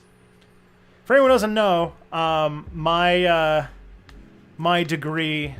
I have 2 master's degrees, and one of them is in American Studies. I have a history MA, and I have an MA in American Studies with a focus, a specialty in American Cultural Studies. And then I dropped out of a PhD in history. Just watched a couple of vids and subscribed. Very good work. Thanks. Well, awesome, Paul. Thank you. Welcome aboard. Get a horde of corgis. Oh, corgis are really good-looking dogs. Oh, they're so pretty. Kelly's going to be very upset that we had this conversation in the stream. Because Kelly gets very annoyed when I get excited about getting a dog, because I'm super pumped about getting a dog for this house. And Kelly's, like, agreed that I can have a dog, but she's, like, not really an animal person that much. And so, whenever I get excited about a dog, she's like, she's like, I agreed, you are allowed to get one, but I don't have to enjoy it. It's like, okay.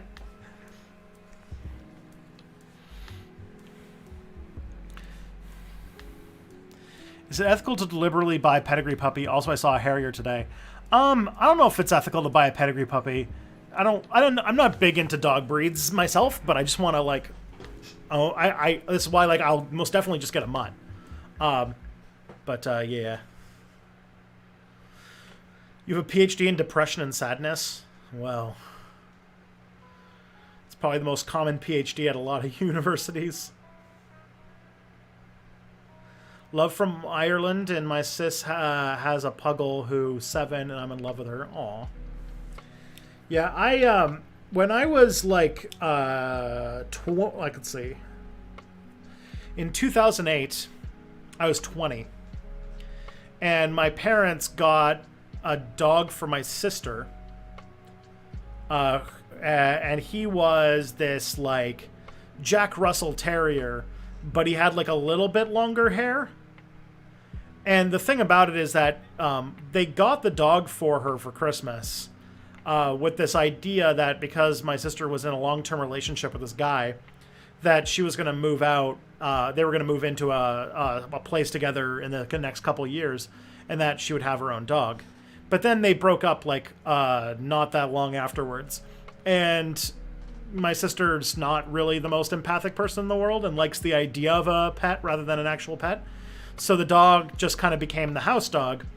And my what's it called? Like his name was Patrick, and he and I like he was pretty close with me, and him and I were best buddies because I walked him.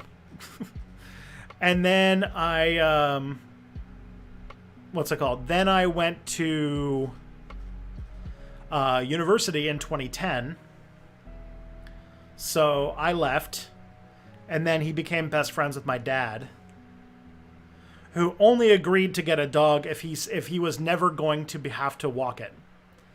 And then my dad became the person who walked him every day and loved him the most, and as it always happens. And so, yeah, that was such a great, he was such a good boy. And I really miss having a dog because that was the only dog I've ever owned. Growing up, I never had, growing up I always had cats. I never had a dog, and I love them.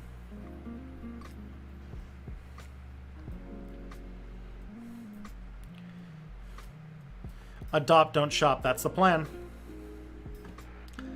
I wouldn't go to the pet store to adopt it. Is Alexander Lukashenko a fascist?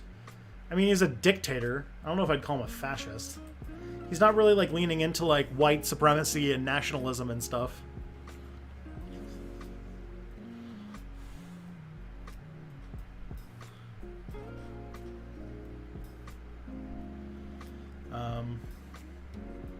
We get next. Remember when Kim Jong-un disowned his eldest son for going to Disneyland, Japan?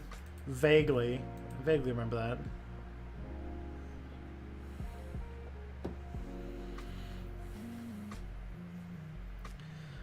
Let's go. Did you know Dan Crenshaw released a campaign ad where he's like a Call of Duty character going after Antifa people? Yeah, I've heard about that. When I was a kid, we were planning to get a dog. My grandfather, who we visited regularly, said that the dog must sleep outside the house. Then when he met the dog, he completely in love. It's always how it happens. The person who is like most like, I'm mad that you're getting a dog, ends up loving the most.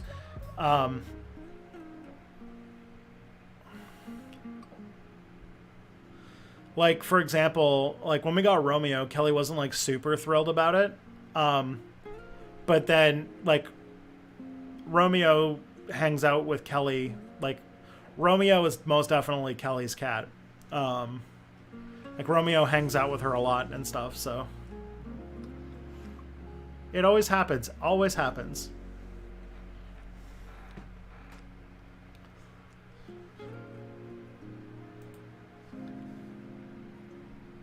Good night, Matt.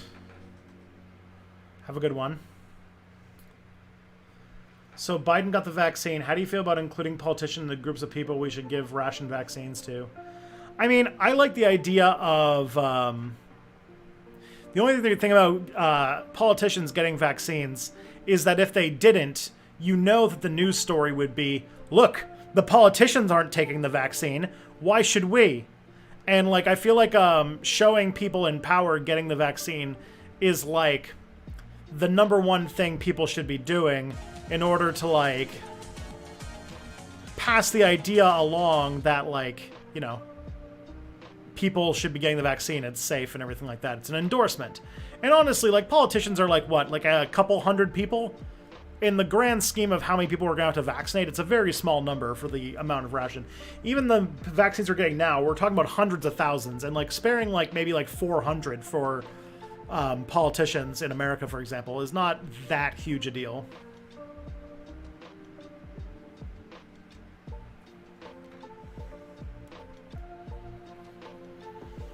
Some dog people on Reddit once told me if you really want a specific breed and you have the means, you should buy the puppy you want and adopt a stray simultaneously. Thoughts on that take?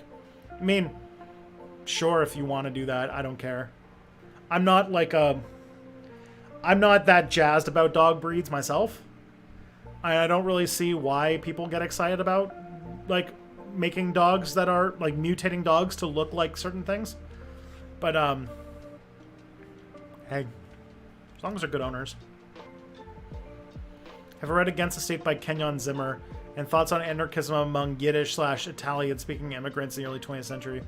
I don't know if I have any thoughts about it, but anarchism has always been amongst, like, you know, working class immigrant type people, and Italian anarchism was very popular in Italy at one point, so it makes sense.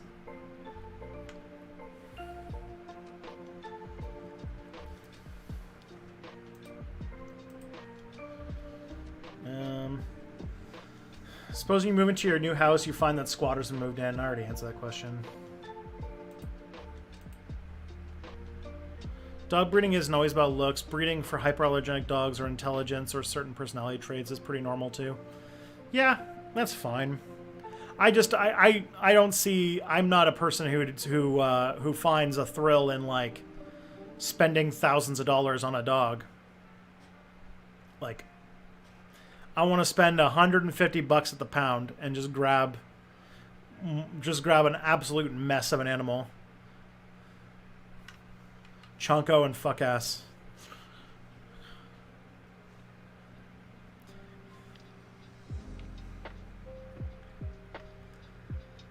So Steve Shies interviewed Christie. At some point, she said liberals are supposedly concentrated in cities. That I already answered that. Could you Thanos clicking Biden and President Harris? Would you? Sure. Yeah.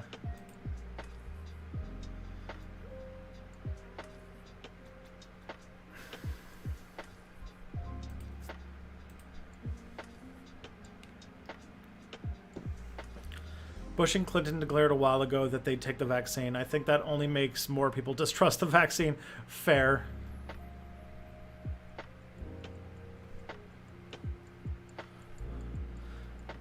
I just want, like, there's this meme on TikTok that was like, this is Reginald. He is a purebred Haversham. I paid thousands of dollars and waited on a waiting list for 2 years to get him. And then, like, me would be like, these are my dogs, Chonko and Fuckass. I found them in a dumpster behind our house, and I love them with all my heart.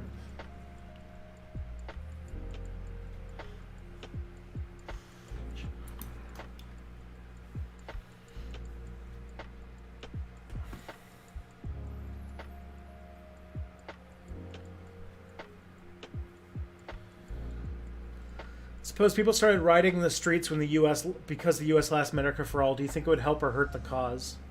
Might help, but yeah, I don't know. How do you argue against, well, your source is no more reliable than mine, other responses? I have family members that are so allegiant to the right that it's hard to clarify basic facts, causes of problems. If they understood the truth, they'd have a change of heart, but there's just so much truth. I mean, you'd probably have to get into talking about how to evaluate sources. Sources by, like, you know, I think that there's like a crisis of faith in institutions in America, which makes sense because America has a long history of institutions lying to them. But the problem is that they have no media literacy. Americans don't get taught media literacy in school. They don't really have much of an idea of evaluating sources. And also, we're much more likely to latch on to sources that agree with our preconceived notions rather than things that challenge us. So what I would say is maybe help them with looking for things that are, like, first of all, looking for things that are verifiable. For example, a good way to figure out things like that is, say, finding multiple sources, like verifying across different places, and especially places that have disagreements with each other. Also, there's the idea that a source, just because you disagree with it, or because it's from like a corporate institution or something like that, doesn't mean it's necessarily lying. It might have a point of view. It might bias the way it's reporting, but journalists get in a lot of shit if they like straight up lie. And so knowing that, you can read an article by somebody who has a shitty opinion about what you're reading about, but still like appreciate the fact that they're journalists who get paid to do research and shit, is another thing.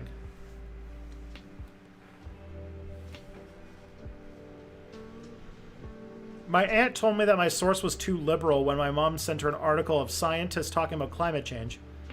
Well, it's like, at what point, like, what is that, like, do you think that a liberal, that just by them being liberals means they're wrong? You know? Like, if a liberal says the sky is blue, are you instantly going to say, nope, green now? Like,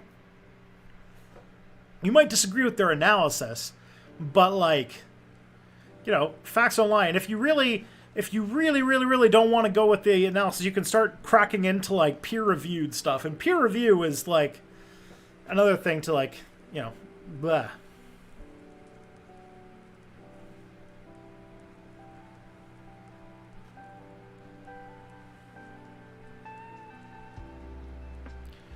Somebody abandoned a pregnant bitch right before my old dog died, so we were able to get a new puppy from the pound. Are you hoping for something similar will happen? Honestly, I don't care. If it's I don't care if it's a little puppy or not. The last dog that I got, we got from the pound when he was 10 years old. And honestly, it might be nice to, you know, have a dog that already has like training for stuff like housebreaking and you know, that kind of stuff could be a pain in the ass, and I would definitely love it if some of that was taken care of. So honestly, I might, you know, prefer to get a dog that's maybe like a year old or something like that, but I'm honestly not too picky.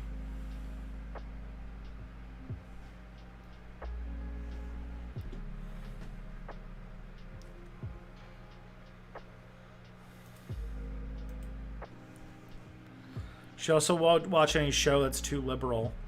Well, then this is like, I don't know, I guess like I don't know how to talk to somebody's aunt like that. It's just like, I am going to reject any source that doesn't agree with me. Like, that's already showing that this is not a person who's interested in reality. So...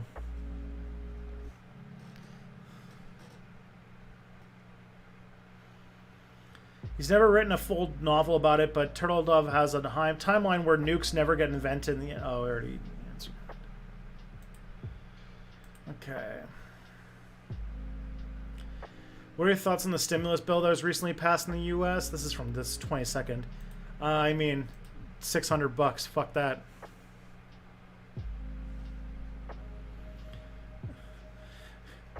What if the ant meant... This is too liberal. It says there are potential market solutions to climate change. Now, that would be interesting. Then that would mean the ant is super cool, but somehow it makes me think that's not the case. I just had to look through your videos, and I see the first one was America and Conspiracy Theories 5 years ago. How fitting. Great to find your channel. So much stuff, but been watching Three Arrows channel recently. Cool.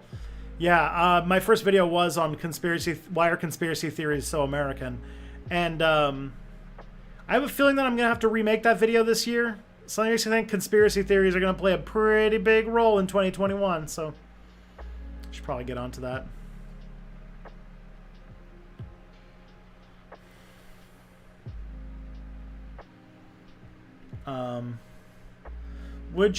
Do you think the world would have survived World War III if it happened in 1950 before arsenals got too big? Yeah, probably. Would have caused a lot of damage and a lot of people would have died, though. Like, you would have had a war where, like, in 1 year, more people died than the entirety of World War II or something like that. And also a lot more civilian deaths.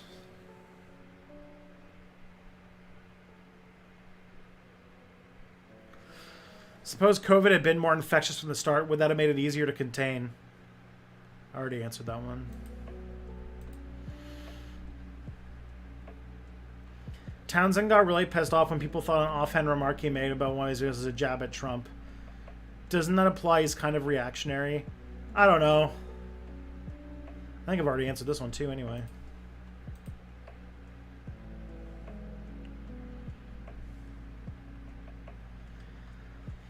There's some suggestion that Rishi Sunak might become... I already answered that one. Where do you get your news from? I tried several news sources and I found them underreporting stuff. My favorite...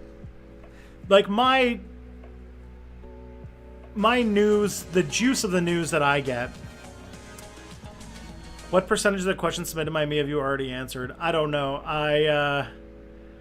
I'm right now kind of just going in chronological order, but I'm going to fix that before the next Tuesday stream. So, or before Friday, I guess. But my favorite, I watch Democracy Now! Every morning. The Democracy Now! Headlines thing. So that's like probably the main place where I get like the real skinny on what's going on. Al Jazeera does decent reporting. Like the thing, okay, I've made this conversation several times. So there's a big difference between like journalism and reporting. Like there's a lot of news out there, news sources where their takes are fucking terrible, but like they're an organization that can afford to have correspondents around the planet. So, like, Democracy Now! Can't afford to have people in, like, places around the world. So they just get news wires and they report from other people's reporting. But Democracy Now! Has a pretty good analysis. But, like, the journalism that comes out of people like, you know, BBC, CBC, even like the big corporate people, like corporate news like Fox, MSNBC, and CNN. Like, if you just want to know the things that are happening, they're not bad places to just like take a look at what's going on. I wouldn't trust their analysis, and definitely it's the beginning of a thing, but not the end. So, in my mind, I'm always looking for, but that's reporting. When I'm looking for like journalism, like people who do analysis and stuff like that, I tend to be more interested in individuals. Like I have a Twitter list of journalists that I follow and read their articles that are just based on people who I think do a good job and are interested in the same things I'm interested in. But other than like just to like know like the basic shit that's going on, yeah, Democracy Now! Is not bad. But if you're looking at like a big story that everyone's covering the same facts, like mainstream news source should be fine. At least it's big enough that like they're not going to like openly like what's it called? Tell a bald-faced lie, like if you were watching like InfoWars or something like that. Also, what exactly are you gonna do? What do you mean? Oh, for my questions thing. I'm probably just going to make something like I made for the reactor.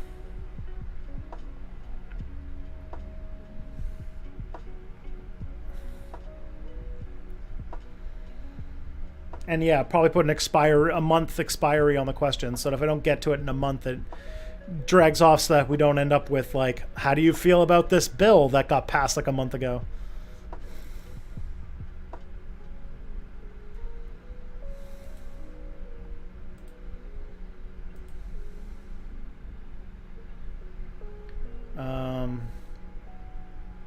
Kind of, oh, it's me a question.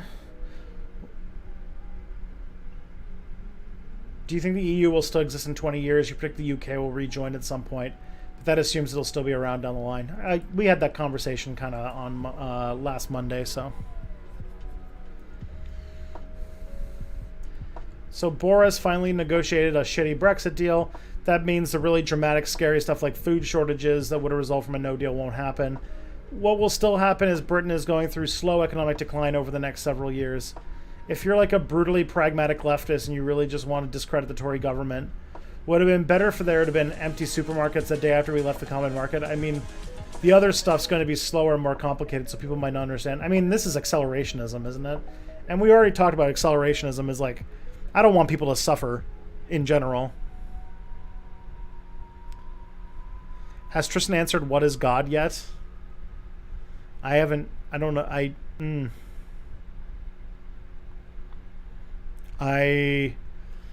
What do you mean, what is God?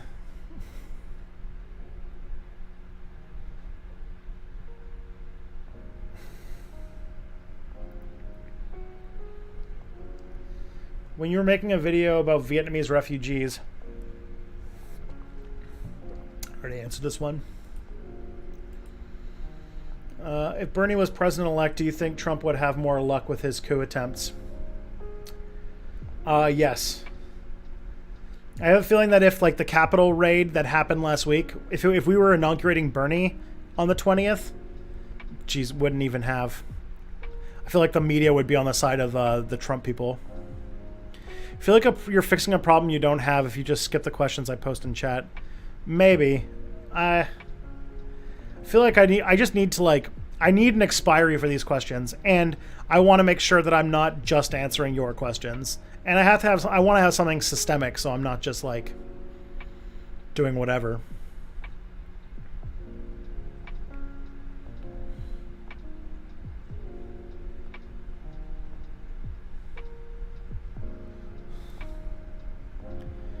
Approximately 75% of the questions I asked in chat are skipped over because the chat has moved on since the last time he saw it. Yeah. And that sucks, because, yeah, you're the one who's least afraid to call me out on my bullshit. You're the one who tells me when I'm being an idiot. So I need your questions. What's my favorite snack? You said you don't really cook, but what do you enjoy cooking? My favorite snack, probably pepperettes. Be honest, I fucking love pepperettes.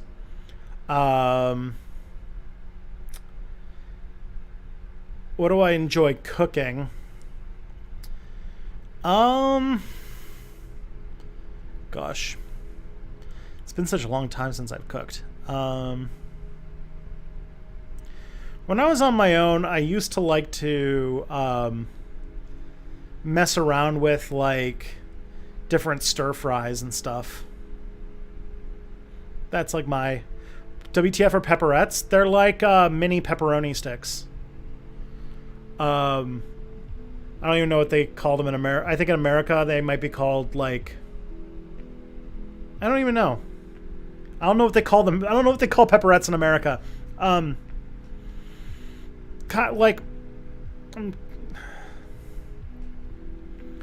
Like Slim Jims, I guess, but, like, not shitty. You know? Like, there was my favorite sausage, or my favorite thing was, like, these Landjaeger pepperettes that was sold by, like, this, like, old Hungarian lady at the farmer's market. I used to really love those when I could go to the farmer's market.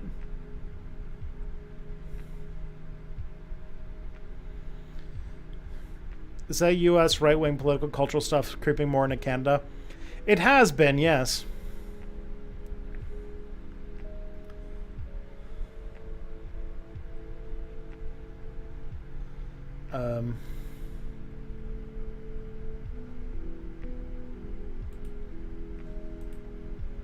I just realized it's 9 o'clock, so I should probably go find someone to raid. But yeah, so on Friday I should be getting Mia around. Looks like we've got no comment check who's here, so let's raid her.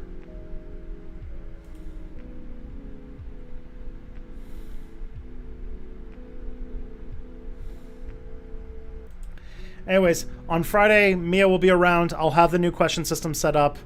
So, you know, we'll do that. In the meantime, everybody, take care of yourself and take care of each other.